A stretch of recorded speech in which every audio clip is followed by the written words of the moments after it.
Hello everyone and welcome back to our renovation series. Today I'm taking you through all the demolition, painting, flooring, and finishing work we tackled in just 13 days after closing this house and before the movers showed up at our front door with our entire life. And when I say we had a lot to do, I mean we had a lot to do. So let's start with the floors because I got so many comments telling me that the existing floors were fine and that we could save so much money by simply refinishing them. But here's the thing, these floors are not hardwood, they are laminate. And because my husband's been a flooring expert for over a decade, we knew what type of flooring this was as soon as we walked into the door before even ripping them out. So there was nothing to sand or refinish. They are made from a very cheap compressed wood material, and honestly, once we started removing some of it looked like cardboard. They aren't very durable and water causes the material to bubble and swell, and because the previous owners had dogs, there was also a very strong pet odor throughout the home. For us, replacing the floors wasn't just about the way they looked. We wanted the home to be completely reset before moving our family in and eliminating as much of the odor as possible. But before we could install anything, we had to get everything out. We had dumpsters delivered to the home immediately and we got right to work.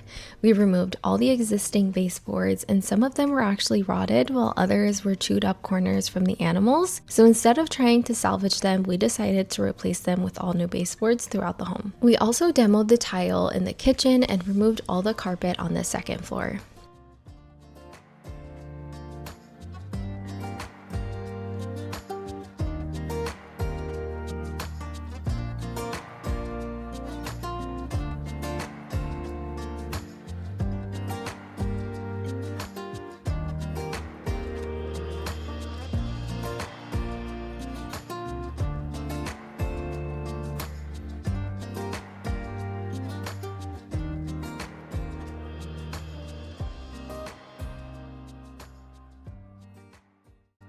Then there's the living room, a little preview of the living room makeover. We completely gutted the tile and mantle. It was a pretty tragic DIY situation and it had to go.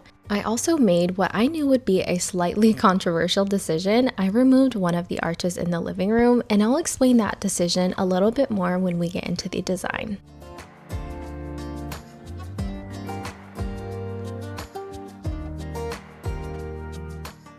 Moving into the primary suite, the bedroom itself is getting a pretty simple refresh with new floors and a fresh coat of paint, but the bathroom, that was a completely different story. Our closet is actually located inside the primary bathroom, so we decided to gut the closet as well since we are removing one of the walls in the closet to make the shower larger. We decided to take it apart and we discovered the entire thing was basically held onto the wall with brad nails, which was very scary. That could have been a very hazardous situation and definitely not what you want to discover when you're standing underneath a closet. The bathroom itself was in pretty rough shape. We purchased a 1986 home as our first home purchase, and the bathroom in that home wasn't as bad as the bathroom in this house. And there was also a really foul smell coming from the space. So this is your trigger warning if you have a weak stomach. I was honestly nervous to see what we were going to find once we opened up the walls, and thankfully there was no mold, which was something I was very worried about, or any active leaks hiding back there. What we found was essentially years of neglect and serious lack of maintenance and cleaning. This house was very filthy and we knew that buying it, but once we discovered what was happening with the plumbing, it took care of the smell. The pipes were holding on to some pretty disgusting buildup that was contributing to a lot of the smell coming from the bathrooms. And because we were moving our girls into this home, we decided we didn't want to take any chances with their bathrooms either. So we decided to gut those as well and leave one bathroom that's on the first floor intact for us to use while we renovate all the bathrooms. One of the bathrooms is a Jack and Jill connecting the girls' rooms, and the other is located directly inside my oldest daughter's bedroom. Since we were already doing the work, we decided it was better to take everything down, inspect the spaces, and start fresh rather than move our family into the house and wonder what might be behind the walls. We've made so much progress on the primary bathroom since then.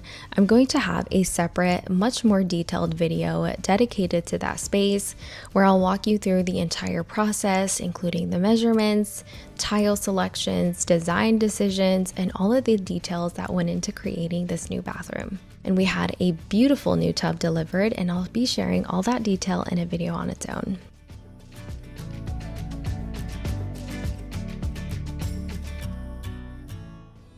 Another project I was really excited about was removing the barn doors that were here. We completely opened up the wall down to the studs, and we had a suspicion that the wall was actually something the previous owners had added themselves. And once we opened it, we were able to confirm that.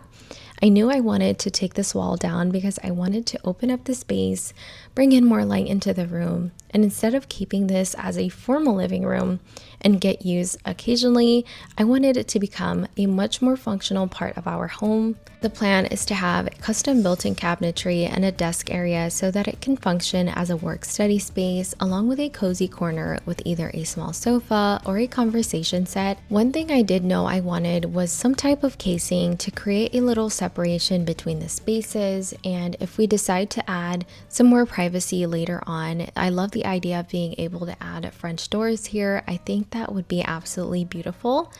And once we wrapped up the drywall, it was finally time for paint. This was a big one for me because I wanted to completely change the feel of the house without making every room feel disconnected. All right, we have Snowbound, Ivory Lace, Shoji White, and Creamy. This is with the lights off. Out of the 4 colors, I ended up going with Ivory Lace by Sherwin Williams. This is the most beautiful creamy white. I've used Snowbound in some of our previous homes, so this time I wanted something a little darker and creamier. I wanted the house to feel like a very light beige rather than a stark white. And instead of changing colors from room to room, I decided to color drench the entire house the same color except for the girls' bedrooms. And we used a flat finish on both the walls and the ceilings. I know a lot of you probably wouldn't choose a flat finish for your walls. Normally, I prefer an eggshell finish, but this house has a very heavy knockdown texture throughout it. And the flat finish does a much better job of disguising that texture, especially on camera and in photos. For the trim, baseboards, and doors, we used a satin finish with an oil-based paint for durability, and I absolutely love the color.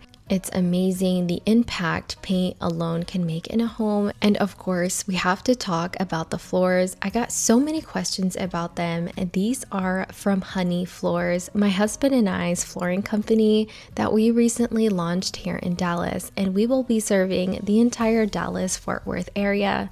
I've talked before about how our families have been contractors and in the flooring industry for decades, and outside of my husband's 9-to-5, he has been installing and working with all types of different floors for years. So launching our own flooring company here in Dallas is something we are really excited about. And obviously, using our own floors for our own home is a pretty big decision. For this house, I chose LVP, and it's one of my favorite waterproof flooring materials that you can choose from if you choose the right product, because not all LVP is created equally. The floors we used are from our Cyrus collection in the color Honeysuckle. These are 9-inch wide planks and 60 inches long, so they have a really substantial scale that make them resemble engineered hardwood. They also have a beveled edge. These are 6 millimeters thick with a 20 mil wear layer.